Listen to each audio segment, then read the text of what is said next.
กองประชุมใหญ่ผู้แทนกรรมบาลลาวทั่วประเทศครั้งที่9ได้ปิดลงด้วยผลสำเร็จอันจบงามและเลือกได้สหายเล็ดสัญพรเป็นประธานคณะบริหารงานศูนย์กลางสหพันธ์กรรมบาลลาวอีก1 วาระ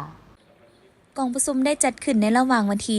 27-28 ตุลานี้ที่หอประชุมแห่งชาติโดยเป็นเกียรติเข้าร่วมของสหายศิลวงศ์ขุดไพฑูรย์กรรมการกรมการเมืองศูนย์กลางภาคประธานศูนย์กลางแนวล้าวสั่งชาติมีบรรดาคณะบริหารงานศูนย์กลางสหพันธ์กรรมบาลลาวประธานสหพันธ์กรรมบาลกระทรวงองค์การที่เป็นตัวแทนจากกระทรวงองค์การแขวงนครหลวงจันทน์และภาคฐานการผลิตต่างๆในทั่วประเทศเข้าร่วมสหายนางบุษดีธนาเมืองกรรมการศูนย์กลางภาคห้องเลขาภาคห้องหัวหน้าคณะจัดตั้งศูนย์กลางภาคได้แจ้งผลของกองประชุมว่า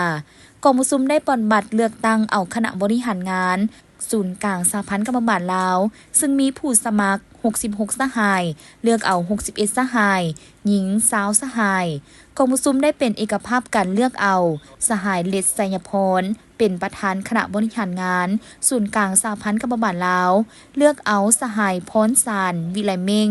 สหายวิไลวงศ์คเสริมและสหายท้องจันทร์ภูมิพันธ์เป็นรองประธานคณะบริหารงานศูนย์กลางสหพันธ์กรรมบาลลาวและเลือกเอาสหายวิไลวงศ์คเสริมเป็นประธานกวดกาคณะบริหารงานศูนย์กลางสหพันธ์กรรมบาลลาวเลือกเอาสหายนางสายปานีสมสนิทเป็นรองประธานกวดกาคณะบริหารงานศูนย์กลางสหพันธ์กรรมบาลลาวและสหายนางเกตมณีจุลมณีเป็นกรรมการกวดกา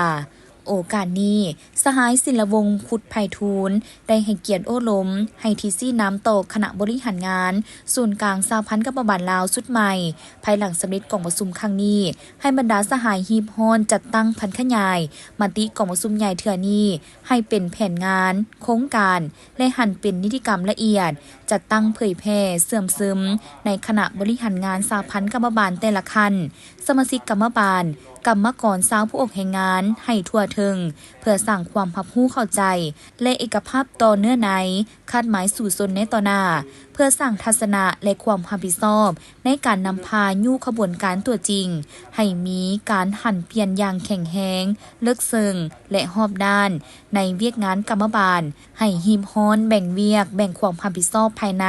คณะบริหารงานศูนย์กลางสหพันธ์กรรมบาลลาวก็คือคณะนำของสหพันธ์กรรมบาลลาวให้ละเอียดจะแจ้งเพื่อนำพาซี่นำเวียกงานกรรมบาลกรรมกรและสาวผู้ออกแห่งงานก็คือการปฏิบัติมติกองประชุมครั้งนี้เข้าสู่ขบวนการตัวจริงโดยไว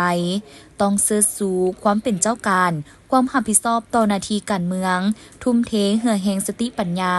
ความรู้ความสามารถมีความเสียสละเพื่อเฮ็ดสำเร็จหน้าที่ที่ถูกมอบหมายเคียงคู่กับการฝึกฝนหล่อหลอมตนเองด้านคุณธาตุการเมือง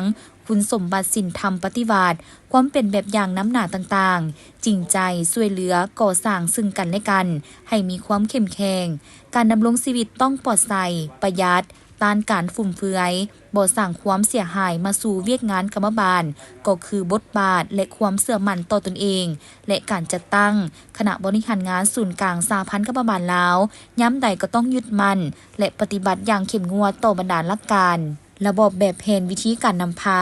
วิธีการเฮ็ดเวียกตามกฎระเบียบและกฎหมายของตนรับผิดชอบโดยกงต่อผลได้ผลเสียต่อเวียกงานกรรมบาลเด็ดขาดแก้ไขต่อการประพฤติแบบอัญญสิทธิ์ขาดความเป็นแบบอย่างต้องสร้างได้ความเสื่อมั่นของมหาชนต่อการนำพารวมและต่อแต่ละสหายในคณะบริหารงานศูนย์กลางสหพันธ์กรรมบาลลาว